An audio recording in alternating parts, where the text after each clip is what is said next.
Welcome 10th class student. Today we will be discussing about the heating effect of the electric current. In the last video lecture I had explained that due to the electric current there is a three effect generated. First magnetic effect, second chemical effect and third which is heating effect, जिसके हम application भी देखेंगे कि कहाँ electric current का जो heating effect है use किया जाता है और इसकी एप्लीकेशन बहुत ही ज़्यादा मात्रा में होता है, आप ये याद रखिएगा।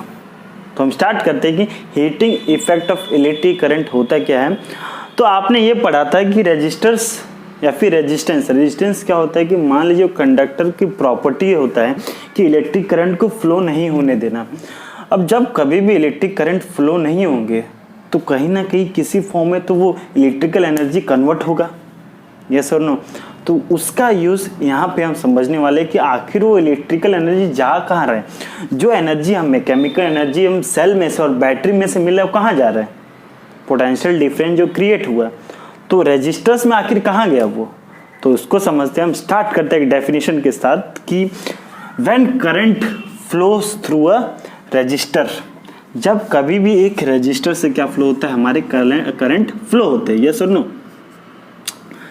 सम ऑफ द इलेक्ट्रिक एनर्जी, जो कुछ इलेक्ट्रिकल एनर्जी तो वो किस में कन्वर्ट हो जाते हैं, रजिस्टर से जब पास होते हैं यहाँ पे हीट एनर्जी में, किसमें, हीट एनर्जी में। और उसी को क्या कहा जाता है, जूल्स हीटिंग इफेक्ट। यानी कि हमारे जो इलेक्ट्रिकल एनर्जी रजिस्टर में से पास होते हैं तो किस में कन्वर्ट हो जाते हैं, हीट एनर्जी में। और उसी को क्या कहा जाता है, heating effect of electric current. आखिर हीट के फॉर्म में क्यों कन्वर्ट हो रहा है, बिकॉज वहाँ पे इलेक्ट्रॉन ठीक से पास नहीं हो पा रहे। हमने पढ़ा था कि रजिस्टर्स में यही प्रॉपर्टी है कि वो ठीक से पास होने नहीं देते हैं, इलेक्ट्रॉन को करंट को जाने नहीं देंगे। तो रिजल्टेंट क्या होगा, मोशन में वहीं पे एक जगह ही क्या करेंगे, बहुत ज़्यादा इलेक्ट्रॉन मोशन करेंगे।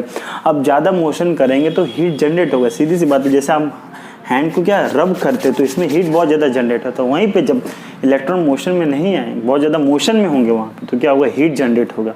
जैसे कि फ़ैन बहुत ज़्यादा घूमता है तो आप देखेंगे वो हीट हो जाता है, ऐसा ना। तो ये कुछ बात है कि हमने जो पढ़ाई की अभी कि ये है कि कभी भी इलेक्ट्रिकल एनर्जी जब रजिस्टर से पास होते तो किस में कन्वर्ट होता है, हीट एनर्जी में। अब मान लीजिए कोई सर रजिस्टर से क्या पास हो रहा है, करंट पास हो रहा है, यस और नो। तो हम इसको ऐसे लिख सकते हैं W, यस और नो। एनर्जी है, हीटिंग इफेक्ट है, यानी कि हम वर्क डन द्वारा भी दिखा सकते हैं इसको। तो कितना करंट फ्लो हुआ, तो I मान लीजिए उनके बीच में पोटेंशियल डिफरेंस कितना था, V, यस और नो। और टाइम कितना लग रहा था उसके अंदर करंट पास होने के लिए, मान लीजिए T। यानी कि एक पर्टिकुलर रजिस्टर में इतने करंट पास हो रहे हैं, उसका पोटेंशियल डिफरेंस V है और उतना टाइम उसमें यूज़ हो रहा है करंट को पास होने के लिए। तो हम किसके द्वारा दिखाएंगे यहाँ पे, W = VIT। अब मान लीजिए हम हीट जूल्स हीटिंग इफेक्ट के साथ यूज़ करेंगे, मान लीजिए यहाँ पे H, तो VIT इसके बराबर यूज़ करेंगे बिकॉज दोनों एक ही फॉर्म ऑफ एनर्जी है।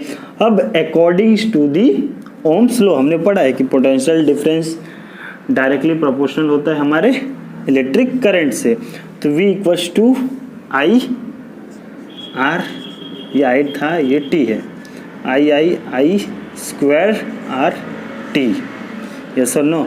तो जो जूल्स हीटिंग इफेक्ट है, जूल्स हीटिंग इफेक्ट कौन से फैक्टर पर डायरेक्टली प्रोपोर्शनली डिपेंड है। तो आपको ये याद रखना है कि पहला कभी भी क्या होगा, हमारे करंट का स्क्वायर, ठीक है, डायरेक्ट प्रोपोर्शनल क्या है, स्क्वायर ऑफ द करंट।